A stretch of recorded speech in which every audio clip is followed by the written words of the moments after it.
And in regards to mid-rolls, this is a separate video that we link down below if you're interested, but as a quick synopsis, within the mid-roll video, they wanted to share what changes were coming to mid-rolls and sharing their understanding of a great way for YouTubers to make more money from their content. Quote, starting in May 12th of this year, we're going to be improving the quality of mid-roll ads. They are planning to show more mid-roll ads in natural breakpoints like pauses, scene transitions, and at the same time they're going to be showing fewer ads that they feel are intrusive or annoying to the viewer. This is most likely due to the fact that they've noticed behavior changes where people are abandoning the video, and that of course isn't what the platform or the creators want as a whole. They then went into a little more detail on two of the types of creators that will likely be using this kind of model and using mid-rolls in general. From what it sounds like, there is a set of creators who use a auto placement in regards to when they run mid ads or mid-roll ads. So they will look to basically just leave it alone, ignore this rest of this video, because it only affects those who are manually placing those ads specifically, and they'll just basically use the algorithm and what the algorithm thinks is the best points in the video to add those mid-rolls in. So quote, they believe you should just keep doing what you're doing because it won't really change much specifically. However, for those who add mid-roll ads in themselves, or do it in other words do it manually, they will be sharing feedback within YouTube Studio itself, but also sharing that some of the mid-rolls that maybe feel are intrusive, e.g. someone clicking or finding it hard or annoying that ad placement was there, so leaning into maybe moving that ad or leaving the site or leaving the video channel as a whole, which of course is going to have a negative impact on all of those other metrics that we've discussed previously. They claim that it's going to give creators more control, and they'll hopefully allow viewers to be less irritated by the actual ad placement. So the actual positive or the benefit that could come from this change in May is going to be actually the viewer range, or how viewers are going to consume content. It's going to be better and more efficient, and they're going to enjoy the overall watching experience on YouTube more. But also for creators, they have quote seen a 5% increase in revenue for those who have added auto placement ads, but also added some manual ones as well,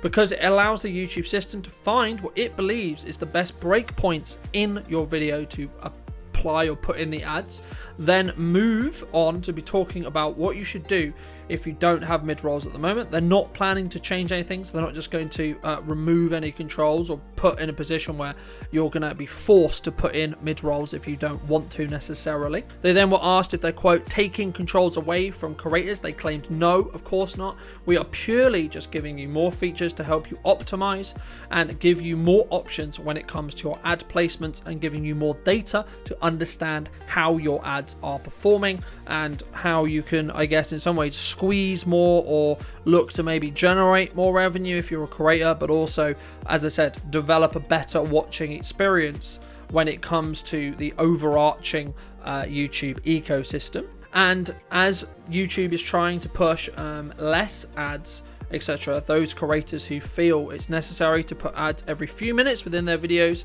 they have personally found that viewers find this annoying, and I would also personally find this annoying in my view. And they've said that the results they've found is actually they're more irritated spots in regards to where the ads are, but also that the revenue has actually dropped as